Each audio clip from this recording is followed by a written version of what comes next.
Hello नमस्कार सभी को। प्यारे छात्रों, आप लोगों के लिए क्लास 9th के सीबीएसई बोर्ड का 6.1 चैप्टर जो ज्योमेट्री का है उसमें का कम से कम 3 क्वेश्चन इतना डिफिकल्ट है कि वह अगर किसी स्टूडेंट से अगर बन जाता है तो उसको कुछ दिन तक ध्यान नहीं रहेगा। अगर ध्यान रहेगा तो वह मतलब कि समझिए कि वह कुछ विशेष स्टूडेंट है। इसी के लिए हम आपको सीबीएसई बोर्ड क्लास 9th का चैप्टर 6 वो ज्योमेट्री का 3 क्वेश्चन कराएंगे जो इस चैप्टर का बहुत डिफिकल्ट प्रश्न है। यानी कि आप लोग इस प्रश्न को स्किप करके निकल जाते हैं, तो अब निकलना नहीं है। एडुकेयर एकेडमी के साथ जुड़ करके पूरे पुरजोर तरीका से हम लोग क्वेश्चन का सामना करेंगे। थोड़ा देर होगा लेकिन बहुत अच्छा सॉल्यूशन आप लोगों को मिलेगा। तो एडुकेयर एकेडमी के साथ आप लोग जुड़िए और आप अपने समस्याओं को इसके साथ जुड़ करके साझा करके सोल्व कीजिए। तो हम आप लोगों से एक बात कहना चाहते हैं कि जीवन में समस्याएं चाहे जितनी भी आए, नहीं तो कभी घबराना चाहिए, नहीं टूटना चाहिए और एक एक प्रश्न को बिना स्किप किए हुए एकदम आराम से बनाना चाहिए। क्योंकि ज्योमेट्री ऐसा चैप्टर है जो ज्योमेट्री को पढ़ लिया वह जीवन में एक अच्छा इंजीनियर बन गया, और जो ज्योमेट्री को नहीं पढ़ा वह अच्छा इंजीनियर बन ही नहीं सकता है। वह काम करेगा तो या तो कहीं पुल गिराएगा या कहीं मकान गिराएगा। तो जैसे कि अभी देखते हैं आप लोग कि कहीं पुल गिरता है कहीं मकान गिरता है। तो एक पत्रकार है बिहार में मनीष कश्यप जो सभी इंजीनियरों का रेलाई करता है। तो उसी प्रकार होता क्या है कि क्लास 9th और क्लास 10th से बच्चा ज्योमेट्री का ज्ञान रखता नहीं है और सीधे इंजीनियरिंग कॉलेज में जाकर के इंजीनियर बन जाता है। तो आकर के यहाँ क्या करेगा, पुल को गिराएगा और गिराने के बाद मनीष कश्यप जैसे पत्रकार से अपना रेलाई करवाएगा। तो चलिए अब ऐसे इंजीनियर तैयार करना है हमको एडुकेयर एकेडमी के साथ मिल करके कि वह अभी से एक ऐसा इंजीनियर तैयार हो ज्योमेट्री के साथ कि उसको भविष्य में किसी पुल के पाया को गिराने की आवश्यकता नहीं हो। तो इसके लिए अभी से हम लोग पढ़ते हैं ज्योमेट्री। तो ज्योमेट्री सबसे पहले यहाँ पे मेरा जो यह टॉपिक दिया हुआ है 6.1 चैप्टर एनसीईआरटी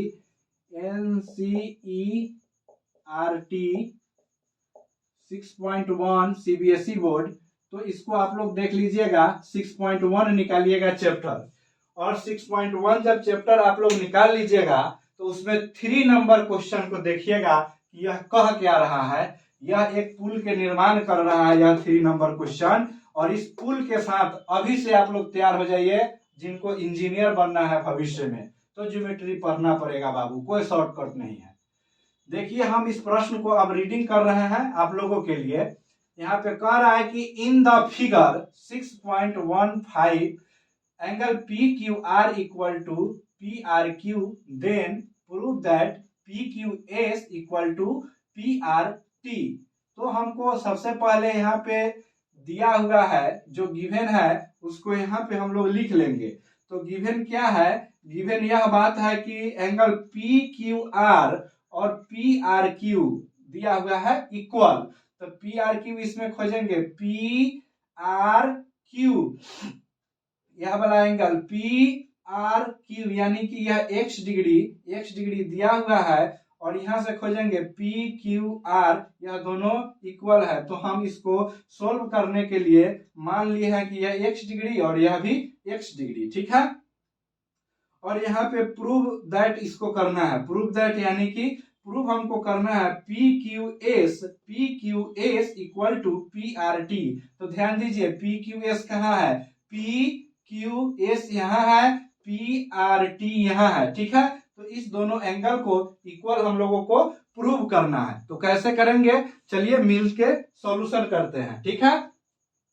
तो सबसे पहले ध्यान दीजिए यहाँ पे कि let P Q R equal to X degree. मान लीजिए P Q R equal to X degree, let के मतलब होता है मान लीजिए कोई भी वैल्यू।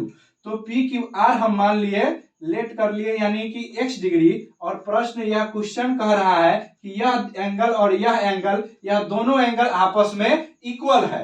तो आपस में जब इक्वल है यह एंगल, तो देखते हैं आगे क्या होता है। तो यहाँ पे P Q R x degree और P R Q x degree. तो अब देखिए बात है कि अब लीनियर पेयर एंगल को समझिए।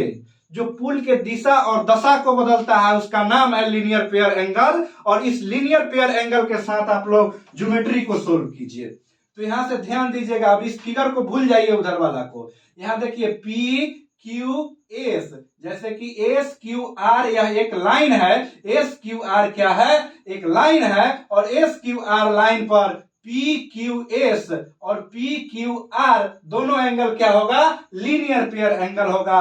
तो लीनियर पेयर एंगल में हम लोग देखते हैं कि पी क्यू आर और P Q S equal to 180 degree, यह क्या है, लीनियर एंगल है।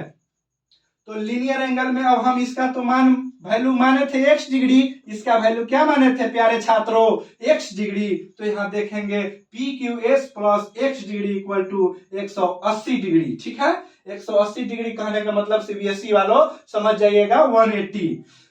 तो यहाँ पे angle P Q S equal to 180 minus x degree, यानी कि यह x इधर चल जाएगा, इक्वल के बाद आ जाएगा, तो यह अपना साइन बदल लेगा। अपना साइन जब यह बदल लेगा तो यह माइनस हो जाएगा। तो यहां से जब इसको हम माइनस कर लिए तो यह मेरा इक्वेशन 1 तैयार हो गया।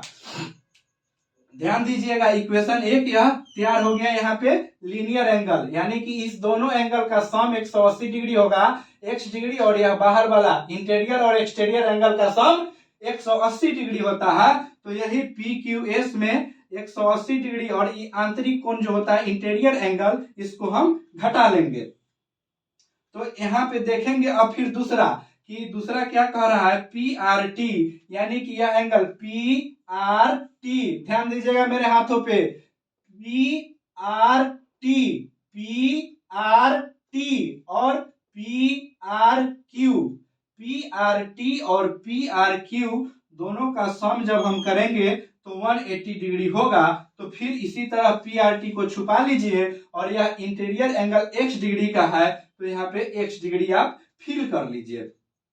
तो जैसे x डिग्री फाइन कीजिएगा तो इसके बाद में इधर हो जाएगा P R T equal to 180 minus 180, 180 minus x degree. ठीक है, जैसे यहाँ पे पी आर टी को जब आप लोग अलग करेंगे तो यहाँ ध्यान से देखिए यह क्या है, 180 माइनस x डिग्री है, तो यह इक्वेशन 2 आ गया। अब यहाँ पे चालाकी के बात है मेरे भविष्य के इंजीनियरों, जरा ध्यान दो, यहाँ क्या होगा, P R T equal to 180 minus x degree, जब 180 माइनस x डिग्री इधर हो गया, यहाँ पर भी 180 माइनस x डिग्री है, तो RHS दोनों का बराबर हो रहा है, राइट हैंड साइड दोनों का बराबर हो रहा है, यानी कि 180 माइनस x डिग्री और इधर भी 180 माइनस x डिग्री। ध्यान दीजिएगा यह दोनों बराबर हो रहा है। तो जब यह दोनों इक्वल हो जाएगा तो LHS ऑटोमेटिक इक्वल हो जाएगा।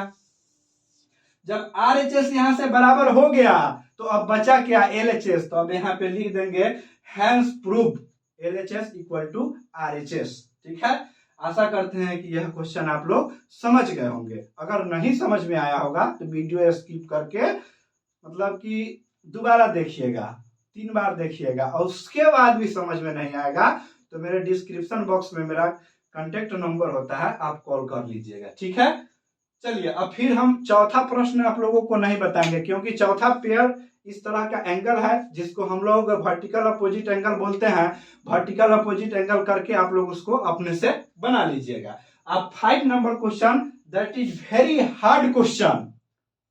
5 नंबर क्वेश्चन जो है इन दिस एक्सरसाइज बहुत हार्ड है बाबू। इस क्वेश्चन को अगर समझ गए तो समझिए कि आप आज से इंजीनियर बनने का काम आपका आसान हो गया। यहां से देखिए, इन the figure 6.17 POQ is a line ray or is a perpendicular to line PQOS is another ray lying between ray OP और OR prove that। यानी कि बाबू ध्यान दो, इधर हम लोगों को प्रूव करना है एंगल ROS हाफ ऑफ, यानी कि ROS equal to half of angle Q O S minus angle P O S हम लोगों को प्रूव करना है। तो कैसे करेंगे प्रूव, गिवन क्या क्या है, चलिए हम लोग अपने हर दिन की भांति आज भी इस क्लास में गिवन को पहले लिखना नहीं छोड़ेंगे। जो स्टूडेंट क्वेश्चन के अंदर गिवन जो दिया हुआ है यानी कि जो उसका वैल्यू दिया हुआ है, इन सब बातों को इग्नोर कर दिया, लिखना छोड़ दिया, तो उससे प्रश्न कभी जीवन में नहीं सोल्व होगा। तो यहाँ पे सबसे पहले हम लोग गिवन को लिख लेंगे, यानी कि P O Q is a line, P O Q is a line, यानी कि देखिए ध्यान से कहा है P O Q, P O Q is a line, यानी कि P O Q is a line. तो यहाँ पे जब पी ओ क्यू लाइन हो गया तो यहाँ पे क्या होगा, R O Q equal to 90 degree. तो अब भैया इस बात को देखिएगा कहाँ की यह कहाँ है 90 डिग्री, देखिए हम दिखा रहे हैं आपको, R O Q 90 degree, R O P 90 degree हो गया। अब कहिएगा कि सर यह तो स्ट्रक्चर प्रश्न में दिया हुआ नहीं है, आप कहां से स्ट्रक्चर बना लिए हैं। तो बाबू जब गहन अध्ययन करोगे, अपने माइंड को कंसंट्रेट करोगे क्वेश्चन के ऊपर, तो आपके दिमाग में जब थ्योरी पढ़ने के बाद स्ट्रक्चर ऑटोमेटिक आ जाएगा, स्ट्रक्चर ऑटोमेटिक चला जाएगा, मतलब कि इस थ्योरी को पढ़िए और उसके बाद स्ट्रक्चर आ जाएगा दिमाग में।